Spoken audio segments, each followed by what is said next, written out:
I mean, let me just touch on the Jalyx thing a little bit. Sure. I think the big thing about Jalyx Hunt, and this is probably from the city of brotherly love.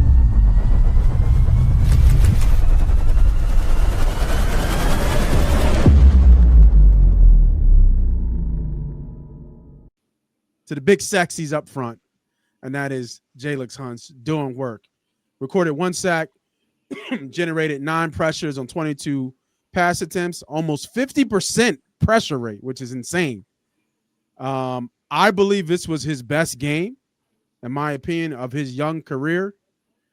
He should have probably had 2 sacks, just had the one, but he should have probably had 2 sacks. The 1 sack that he got, the 1 tackle he got on Dart was at the line of scrimmage, right above the line of scrimmage. But still, I take it, a lot of pass rush kind of got there and home. The pass rush in general, I think we had a career, not a career high, a season high of sacks that game. I think around 5 or 6 sacks for that game, and I think Jalyx Hunt led the way. Second game in a row, he's made a difference in the game. And we were talking about this behind the scenes. Karan kind of reminds me of Josh Sweat. If y'all remember, Josh Sweat was streaky, right? He wouldn't disappear, but he wouldn't have sacks for like 2, 3, or 4 games. And next thing you know, he just built up sacks. 1 sack, 2 sack, then maybe another down to a half a sack, 1 sack.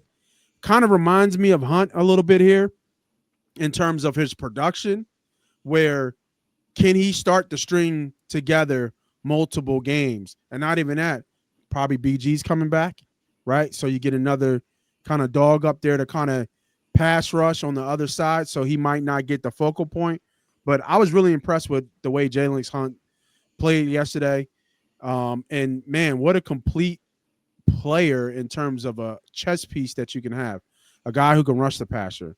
We saw last week a guy who can get back and drop in coverage, take it to the house for somebody his size. I think he was he an ex-safety, I think, at one point?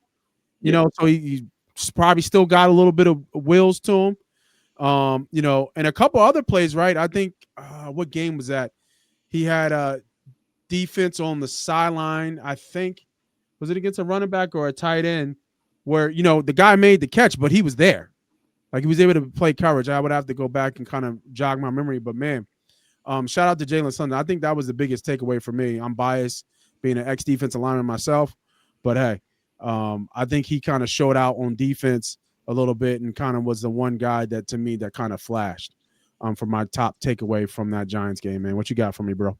I mean, let me just touch on the Jalyx thing a little bit. Sure. I think the big thing about Jalyx Hunt, and this is probably one of the better Eagle investments via draft in the past few years. Mylott is the best story they have. A non-football player turned, rugby player turned football player, 7th round draft pick, blah, blah, blah. Yep. We all know that story. Josh Sweat's story, while it was very successful for the Eagles and has continued to the Arizona Cardinals, Josh Sweat was a number 1 high school player who suffered a significant injury that resulted in him having not quite the career he thought at Florida State, turned into a 4th round pick. Eagles took a chance on a guy that was supposed to have a degenerate knee, continued on to get paid by the Cardinals. I think the trajectory is similar to the player, but I think that the ceiling is so much different because of Hunt's situation. I would agree with every aspect of this, up to the point of they're not built the same, but they play similar. And I think that their play style results in them being streaky pass rushers.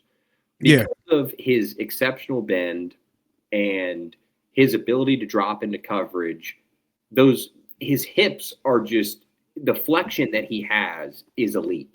And I think I can say that with confidence, is that he has elite hip ankle flexion, which allows him to bend the edge like some of the top pass rushers.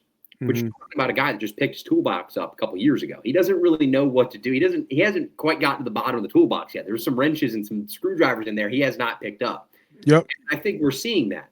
But we're watching a kid who played safety at Cornell, transferred to Houston Baptist, became a pass rusher, was drafted in the 3rd round, and kind of thrown into the fire last year during the Super Bowl run because of BG's injury. And now the beginning of the season, they put a lot on his plate, and it looked like too much. It looked like he couldn't handle this. It was like, oh, here we go. They done botched another development story. But they haven't. Look at what he's done the past 2 weeks. Last week, pick 6, showing off that former safety ability, showing off that coverage ability. Yep. And you notice he sat down in the zone perfectly. I mean, he was essentially another off-ball linebacker on that play with the way that he covered the zone.